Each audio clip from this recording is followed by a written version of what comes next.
Magandang araw po sa inyong lahat. Ako ay si Dr. Maria Santos. Ngayon ay susuriin natin ang paksa na ang epekto ng ating pang-araw-araw na gawi sa kalusugan ng prostat ng kalalakihan, lalo na sa maedad 60 pataas. Isipin na natrabaho ka ng husto sa buong buhay mo, binuo mo ang iyong pamilya, ang iyong karera, at ngayon gusto mo nang tamasahin ang iyong mahuling taon ng payapa. Ngunit narito ang toto.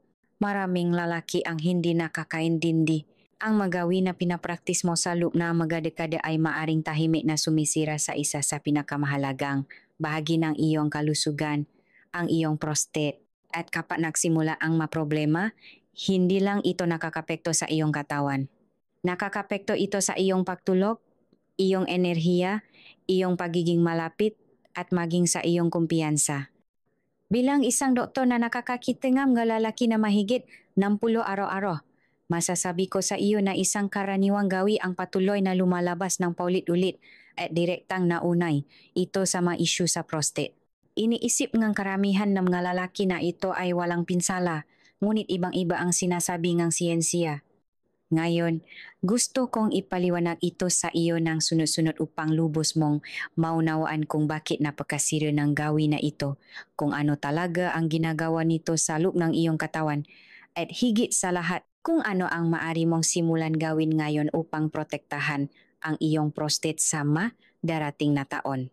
Araw-araw, nang hindi mo napapansin, ang mga lalaki ay nakikisali sa maliliit na gawain na tila ganap na walang pinsala.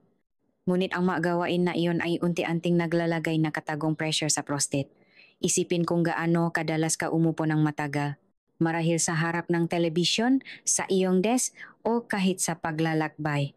Ang matagal na pagupo ay maaring maging normal, ngunit pinaghihipitan nito ang daloy ng dugo, sinisiksik ang pelvic region, at dahan-dahang lumilihan ang isang kapaligiran kung saan ang prostate ay nasa ilalim ng patuloy na stress. Sa paglipas ng panahon, bumubuo ang pressure na iyon at tumugon ang katawan sa mabanayat na pagbabago na maaring hindi mo agad mapansin.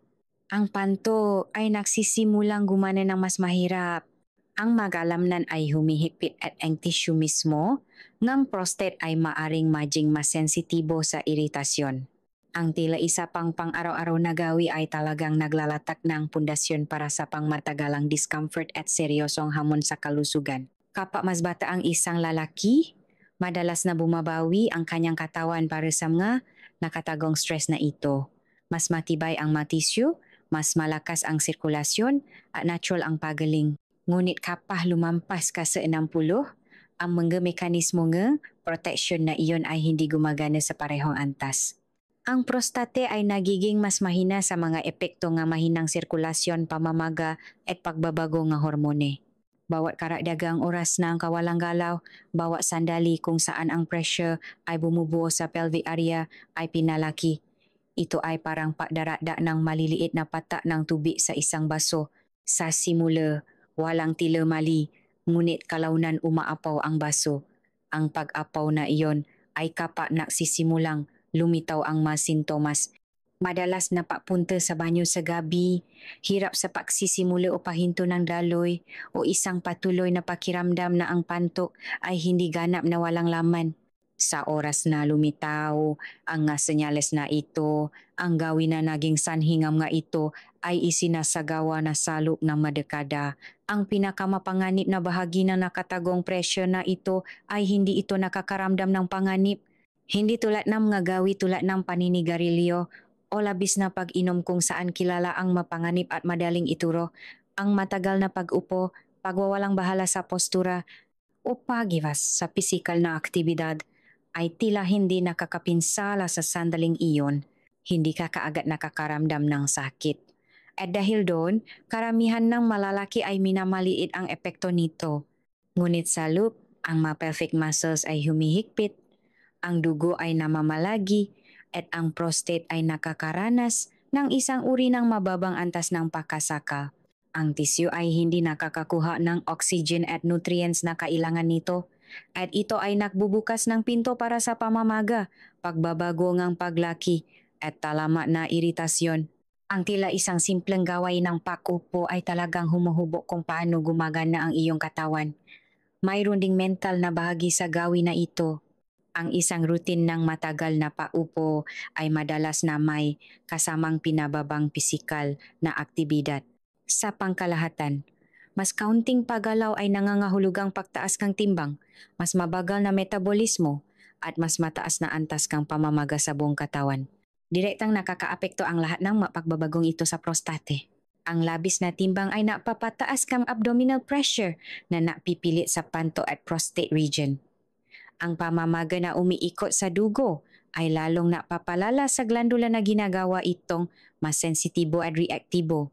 Idada pa ang katotohanan na ang pagtanda ay napapahina ng gut tissue at biglang ang habang buhay na normal na pang-araw-araw na paugali ay nagiging isang nakatagong banta na hindi mo nakita na darating. Ang isa pang layer sa pressure na ito ay ang hydration at mga gawi sa banyo. Ang malalaki na umupo ng mahabang oras ay madalas na nakpapaliban ng paggihi. Sinasabi sa kanilang sarili na pupunta sila mamaya. Ngunit bawat pakaantala ay napapalawak ng panto at napapataas ng tensyon laban sa prostate. Sa loob ng maraming taon, ang gawin na ito ay nagiging isang tahimik na stressor na nagtuturo sa panto na mag-overwork habang pinipilit ang prostate na tisin ang patuloy na pilay. Ang koneksyon sa pagitan ng pantok at prostate ay napakalapit na ang kalusugan ng isa ay direktang nakakaapekto sa isa. Kapag ang panto ay nasa ilalim ng paulit-ulit na pressure, ang prostate ay nagiging irritable at nagsisimulang mabago sa paraan na nakdudulot ng pangmatagalang problema. Maging ang postura ay may papa, ang payuko pasulong habang nakaupo ay nakpi-compress sa pelvic floor na lalong napapababa ng sirkulasyon. Ang banayad na posisyon ng katawan na ito ay isinasagawa araw-araw ng walang pag-isip. Gayunpaman, naambag ito sa isang mabagal na progresibong pagpapahina ng pelvic muscles. At ang parehong mga kalamnan na iyon ay kritikal para sa pagsuporta sa pagana ng prostat, pagkontrol ng panto, at pangkalahatang kalusugan ng ihi. Ang mahinang kalamnan ay nangangahulugang mas kaunting suporta, mas kaunting proteksyon, at sa huli ay mas maraming stress sa glandula. Ito ay isang domino effect na nagsisimula sa isang bagay na kasing simple ng paraan ng iyong paupo sa isang upuan. Ang siyensiya ay patuloy na napapakita na ang kawalang galaw ay naunay sa mahinang sirkulasyon, pamamaga, at mas mataas na panganib ng paglaki ng prostate. Ngunit bukod sa mga pag-aaral, pinatunayan itong karanasan sa totoong buhay. Ang malalaki na may aktibong buhay na humihinto sa matagal na paupo sa pagala na naglalaan ng oras upang mapanatili ang sirkulasyon ay karaniwang napapakita ng mas kaunting reklamo na naunay sa prostate. Sa kabilang banda, ang mga lalaki na gumugugol na mga oras araw-araw sa mga sedentary routine ay ang pinakamalamang na magulat na problema. Hindi ito nakataon, ito ay sanhi at epekto. Ang kabalintunaan ay ang paglaba sa gawin na ito ay hindi nangangailangan ng matinding pagbabago. Ang pagtayo lamang bawat oras, paglalakad ng ilang minuto, pagpapraktis ng magandang postura, at pananatiling hydrated ay maaring makabuluhang makabawas sa nakatagong pressure ng prostate. Gayunpaman, karamihan ng lalaki ay binabalewala ang maliliit na habang na ito dahil hindi nararamdaman na apurahan ang panganib, ngunit iyon ang bitag sa oras na maging apurahan, naipon na ang pinsala. Ito ang dahilan kung bakit mahalaga ang kamalayan. Sa pamamagitan ng pakilala na ang isang bagay na kasing simple ng matagal na pag-upo, mahinang postura, at naantalang pag-ihi ay hindi lang maliliit na kakaiba, kundi tunay na banta sa kalusugan ng prostate. Nakukuha mo ang kapangyarihan na kontrolin bago pahuli ang lahat. Ang nakatagong presyo na dulot ng pangaraw-araw na gawain na ito ay parang isang mabagal na tuloy-tuloy na taga sa isang bahay. Sa simula, hindi ito tila malaking bagay, ngunit sa paglipas ng panahon ay binubulok nito ang pundasyon. Para sa prostate, ang pundasyon ng kalusugan ay sirkulasyon, papahinga ng kalamnan at balanse sa pelvic region. Sa sandaling paulit-ulit na nabubulok, ang maito, ang glandula ay nagsisimulang bumaba. Hindi kayang Balewalain ito ng malalaki na mahigit 60 dahil wala na ang tibay ng kabataan upang takpan ang pinsala. Mas maaga mo maunawaan kung gaano kalaki ang pressure na inilalagay na iyong magawi sa iyong prostate, mas malaki ang iyong pagkakataon na protektahan ito sa mga darating na taon. Sa oras na umabot ang isang lalaki sa kanyang 60 ang katawan ay nasisimulang dumaan sa mga pagbabago na hindi maring balewalain. At isa sa pinakamahina na organ sa yuktong, ito ay ang prostate. Ang maliit na glandula na ito, bagaman madalas na hindi, napapansin sa loob ng mga dekada, biglang nagiging pinamumulan ng madalas na problema sa kalusugan. Ang hindi naunawaan ng marami ay ang parehong pang-araw-araw na gawin na tila walang pinsala sa mas bata pa ay nagiging mas mapanganib ngayon dahil pinapalaki nga edad ang mga epekto nito. Ang katatagan na minsan ay taglay nga tawan ay nagsisimulang kumupas. Ang ma-hormonal shift ay nangyayari ng natural. Ang makalamnan ay nawawalan ng tono, bumabagal ang sirkulasyon at ang matisyo ay hindi na gumagaling ng mabilis. Lahat na ito ay lumili ang pepektong bagyo kung saan ang isang gawi ay maaaring mapabilis ang mapagbabago sa prostate na may kaugnayan sa edad at madulot ng mga komplikasyon na nakakapekto sa kalidad ng buhay. Ang tumatandang prostate ay nasa ilalim na natural na pilay. Ang mga antas ng testosterone at iba pang mga hormon ay nagbabago-bago kung minsan ay humahantong sa paglaki ng glandula. Ang paglaki na ito ay napapaliit sa daanan ng ihi na napipili sa panto na gumana ng mas mahirap para lang gawin ang trabaho nito. Ngayon, kapag idinada mo ang isang mapaminsalang routine tulad ng matagal na paupo, mahinang hydration o patuloy na pawawalang bahala sa paihi ng katawan, ang stress sa prostate ay dumarami. Ang maring naging menor de edad na abala sa edad na 40 ay biglang nagiging pang-araw-araw na pakikibaka pagkatapos NG 60. Ang panto ay nasisimulang mapadali ng mas malakas na senyales sa gabi na ginigising ka ng paulit-ulit. Maaring maramdaman mo ang pangangailangan na umihi ng apurahan, ngunit maliit lamang ang lumalabas. Hindi lang ito basta-basta, ito ay mapalatandaan ng isang glandula na napilitang lumampas sa limitasyon nito ng maraming taon ng hindi napapansing pressure. Ang pinakamalaking panganib ay hindi lamang ang gawi mismo kundi ang oras pagkatapos ang 60, humihina ang depensa ang katawan na nangahulugang mas kaunti ang kailangan para mangyari ang pinsala. Ang isang batang lalaki na umupo ng maraming oras ay maaari pa ring mabilis na makabawi na sirkulasyon kapag gumalaw siya. Ngunit ang isang matandang lalaki ay walang parehong kahusayan. Ang magadaluyan ng dugo ay tumitigas, humihina ang magakalamnan, at ang mga tisyo sa paligid ng prostate ay hindi na bumabalik sa dati. Ito ay napapahintulo sa pamamaga na madaling pumasok. At kapag kumala na ang pamamaga, ang prostate ay nagiging sensitibo, irritable at madaling lumaki pa. Kaya ang yugto ng buhay na ito ang pinakamahalaga sa maliliit na pang-araw-araw na papipilian. Ang isa pang sali na napapabilis na mga pagbabago sa prostate pagkatapos na 60 ay ang pagbabangang lakas ng pelvic floor. Ang makalamnan na ito ay may malaking papel sa pagsuporta sa pagkontrol ng panto ay malusot na pagana ng prostate sa paglipas ng panahon. Kung hindi sila aktibong pinapanatili, humihina sila. Ipares ito sa masamang gawing ang pananatili sa pagiging laging nakaupo, papaliban ng pag-ihi at ang prostate ay humaharap sa patuloy na mekanikal na stress. Ang pantok ay mas napipilit ang makalamnan at ang prostate ay lumalaki bilang tugon. Ito ang dahilan kung bakit ang sintomas ng ihi ay madalas na tila biglang lumalabas sa patanda. Kahit na ang ugat ng sanhi ay tahimik na bumubuo sa loob ng maraming taon. Sa yuhtong itong buhay, maging ang pagtaas ng timbang ay nagiging mas kritikal. Ang sobrang timbang, lalo na sa paligid ng tiyan, ay nagdaradat ng mas maraming pressure sa pelvic region. Ang pressure na iyon ay direktang na ililipat sa panto at prostate na napipili sa kanila na gumana sa ilalim ng mga kondisyon na hindi nila dapat tiisin. Ang parehong gawi na napapahintulo sa timbang na bumo. Ang kakulangan ng paggalaw ay ang parehong sumisira sa prostate mula sa loop. Ito ay isang masamang cycle kung saan ang kawalang aktibidad ay nagpapakain ng pagtaas ng timbang.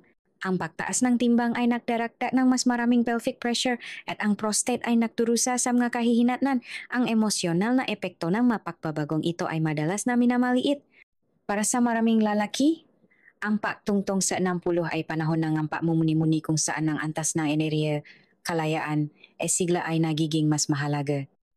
Kapag ang problema sa prostate ay pumasok sa larawan, hindi lang ito nadudulot ng pisikal na sintomas, napapababa rin ito ng kumpiyansa.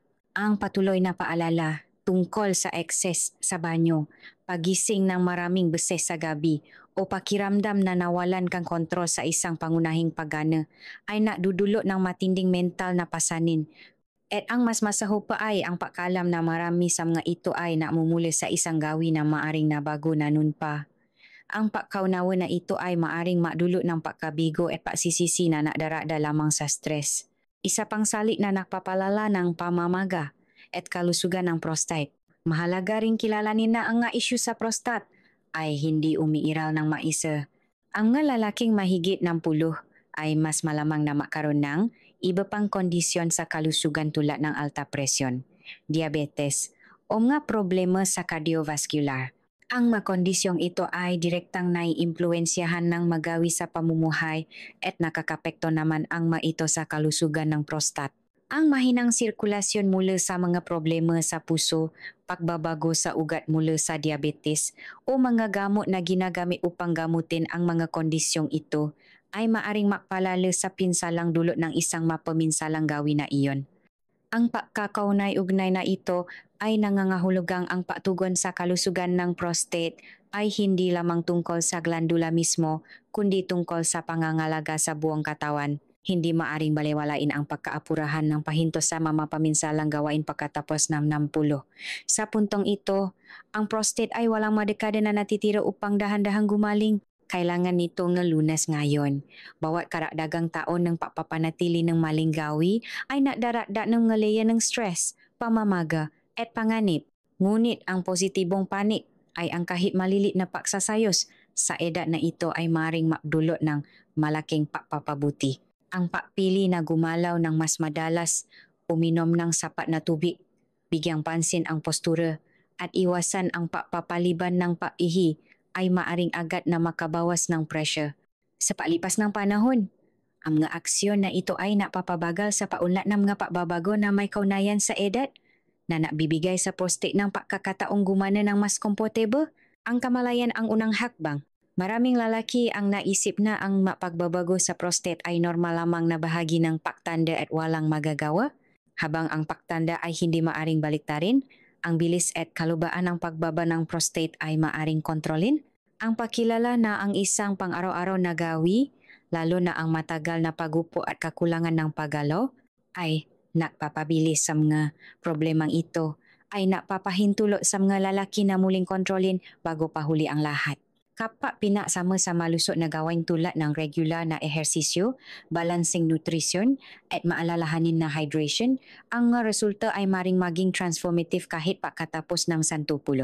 Ang totoo, ang prostate ay sumasalamin sa mga taon ng pagpili na ginawa ng isang lalaki. Sa edad 60 at higit pa, mas maliit ang margin para sa pagkakamali. Ngunit ang pagkakataon para sa proteksyon ay totoo pa rin. Sa pamamagitan ng pag-unawa kung paano pinapabilis ng isang karaniwang gawi ang natural na proseso ng pagtanda ng prostate, ang nga lalaki ay maaring masimulang gumawa nga may malay na pagbabago na napoprotekta, hindi lamang sa kanilang glandula, kundi sa kanilang pangkalahatang kalidad ng buhay. Hindi ito tungkol sa pagiging perfect. Ito ay tungkol sa pagputol ng cycle ng pinsala bago ito maging irreversible. Bawat hakbang palayo sa mapaminsalang gawi ay isang hakbang patungo sa mas comfortable, mas mahusay na kontrol at mas malakas na kalusugan sa madarating na taon. Sa loob ng katawan, ang manggawi ay hindi lamang umiiral ng maisa. Lumilikas sila ng chain reaction na nakakapekto sa maraming sistema ng sabay-sabay.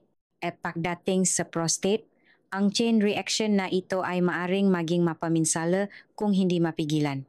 Sa sandaling maksimula ang isang mapaminsalang routine, maging ito ay matagal na paupo, pawawalang bahala sa hydration o papaliban ng paihi, ang stress ay hindi humihinto sa glandula mismo, kumakalat ito palabas.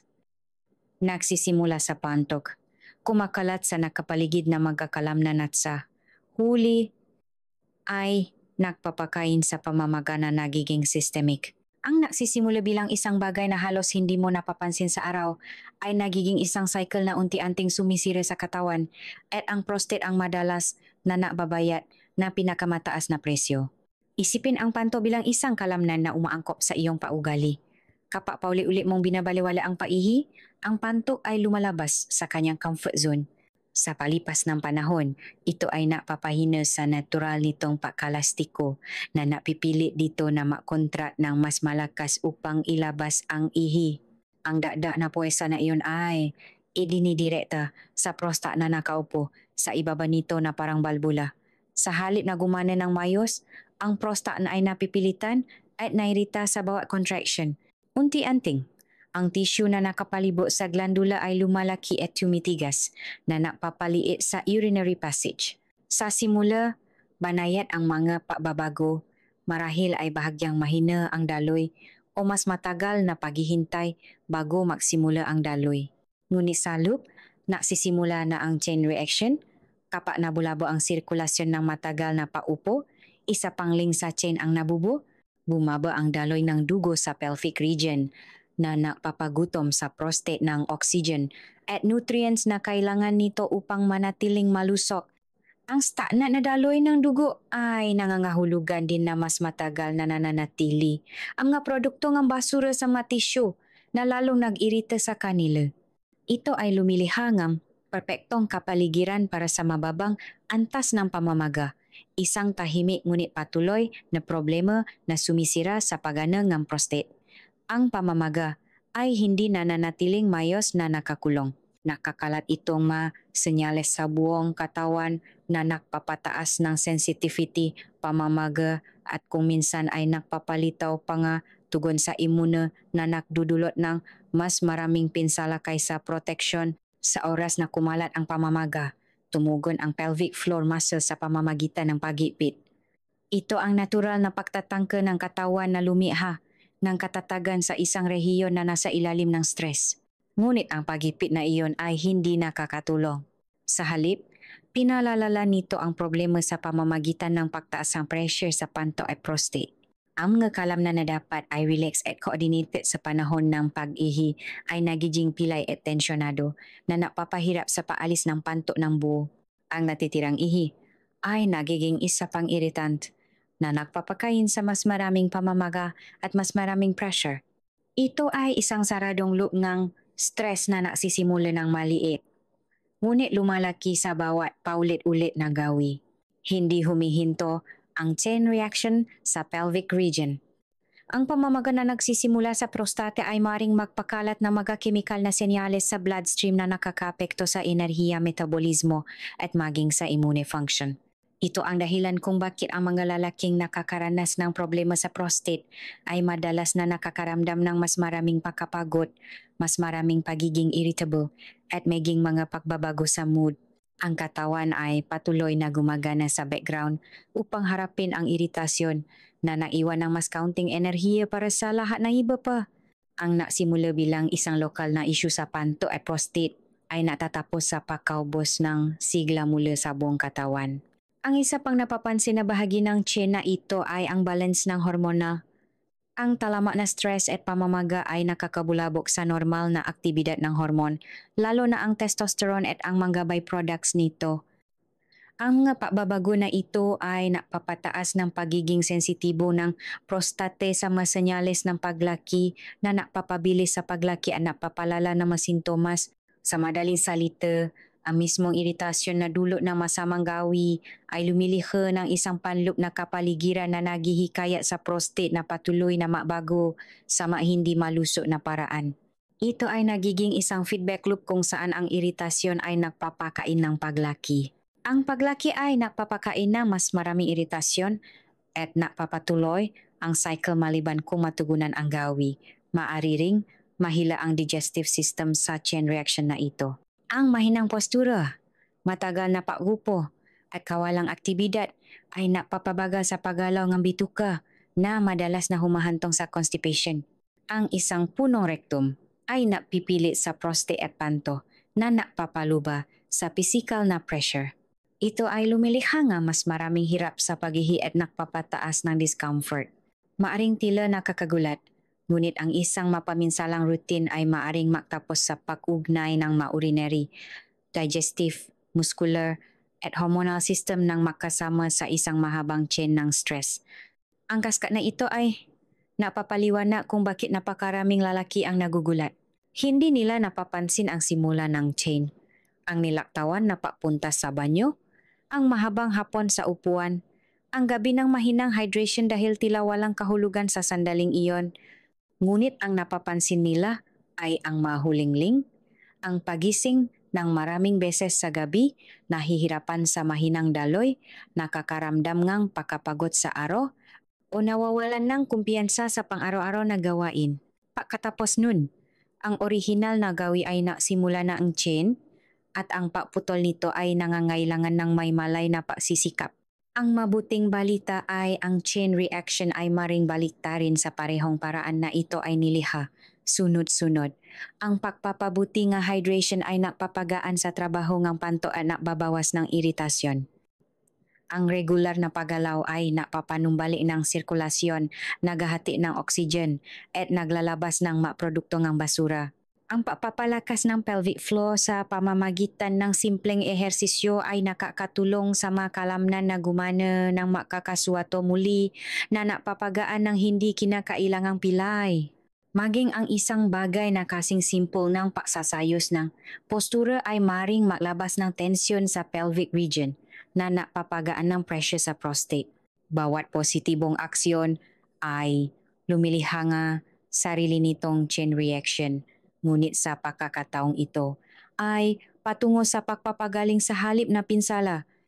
Hindi maaring balewalain ang kapangyarihan ng maliliit na pagpipilian. Kung paanong ang isang masamang gawi ay maaring madulot ng sunod-sunod na stress at pamamaga, ang isang mabuting gawi ay maaring madulot ng sunod-sunod na ginhawa at pagkumpuni. Ang patuloy na paghinto sa matagal na paupo, pagiging maalalahanin sa hydration, pagtugon sa natural na paghihi ng katawan ng walang pagkaantala, at pagpapractice na malusok na nga pattern ng paggalaw ay maaring muling ay reset ang chain. Sa paglipas ng panahon, mas counting pressure ang nararamdaman ng prostate, mas mahusay ang pagana ng panto at muling nababalanse ang katawan. Ang susi ay ang kamalayan. Ang pakilala na ang iyong pang-araw-araw na pag-ugali ay hindi nakahiwalay, kundi bahagi ng isang mas malaking sistema ay nakakatulong sa iyo na makita kung gaano kalalim ang pagkakaunay-ugnay ng lahat. Bawat pagpipilian ay nagpapalakas ni chain reaction ni chain pinsala o chain reaction ni chain pagaling. Ang prostate ay hindi lamang isang maliit na glandula na nakatago. Ito ang sentro ng isang network na nakokonekta sa panto, kalamnan, sirkulasyon, hormones, at maging sa antas ng enerhiya. Ang pagprotekta dito ay nangangahulugang pagprotekta sa buong chain. Tinisya na bawat link ay sumusuporta sa kalusugan sa halip na sirain ito. Ang katawan ay madalas na nagsasalita bago pa lumitaw ang isang seryosong problema. Ngunit napakaraming lalaki ang nagwawalang bahala sa mga senyales na iyon. Iniisip na bahagi lang ito ng pagtanda. Ang toto, ang prostate ay nagbibigay ng malinaw na babala kapag ito ay nasa ilalim ng stress. Ngunit dahil nagsisimula ito ng banayat, madali itong baliwalain. Ilang karakdagang pagpunta sa banyo sa gabi, isang mahinang daloy, o bahagyang pakaantala bago magsimulang dumaloy. Ang ihi ay maaring hindi, tila nakakabahala, ngunit ito ang pinakaunang manggapalatandaan na mayroong mas malalim na nangyayari. Ang panganib ay nasa pagwawalang bahala sa may ito. Pinapaniwala ang iyong sarili na walang seryoso habang ang glandula ay patuloy na tahimik na nakikibak ka araw-araw. Isa sa pinakakaraniwang babala ay ang nocturia, ang pangangailangan na gumising ng maraming beses sa gabi upang umihi. Sa simula, maaring tila walang pinsala. Marahil ay iniisip mo na dahil lang sa uminom ka ng tubig ng huli sa gabi. Ngunit kapag ito ay nangyayari ng tuloy-tuloy, ipinapakita nito na ang pantok at prostate ay hindi na gumagana ng maayos. Ang pantok ay nagpapadala ng apurahang senyales dahil ito ay nairita at ang prostate, bahagyang lumaki o namaga, ay lumalaban sa daloy.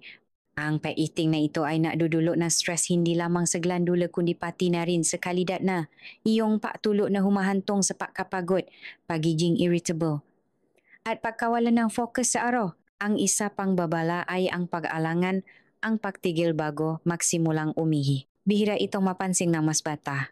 Ngunit habang lumalaki ang prostate sa ilalim ng matagal na nakatagong pressure, lumiliit ang urinary channel. Ang dating walang kahirap-hirap na proseso ay nangangailangan na ngayon ng papipilit na napipili sa panto na mas matula laban sa paglaban. Mapanganib na baliwalain ang senyalis na ito dahil ang makalamnan ng panto ay patuloy na angkop sa pamamagitan ng mas matinding pagtatrabaho na napapataas naman ng presya sa prostate. Kung hindi mapigilan, maaari itong humantong sa talamak na iritasyon, madalas na impeksyon, o maging sa pinsala sa pader mismo ng pantok. Ang mahinang daloy ay isa pang senyales na madalas na hindi napapansin. Maraming lalaki ang nagbibiro tungkol dito o ipinapalagay na ito ay isang hindi maiwasang bahagi lamang ng pagtanda. Sa katotohanan, ang mahinang daloy ay isa sa pinakadirektang sigaw ng prostate para sa atensyon. Ipinapahiwatig nito na ang uretra, ang daanan para sa ihi, ay naipit. Ang compression na ito ay maring hindi masakit sa simula, ngunit nakakabulabog ito sa natural na daloy at lumilikha patuloy na pagdami na pressure sa loob na magabuan na taon. Ang pagdami na ito ay nagpapahina sa pantok, nagiging sanhing pananatili na ihi at nagiwan ng prostata na mas namaga kaysa dati. Minsan ang mga babala ay lumilitaw bilang pagkaapurahan. Ang biglang matinding pangangailangan na umihi na tila impos.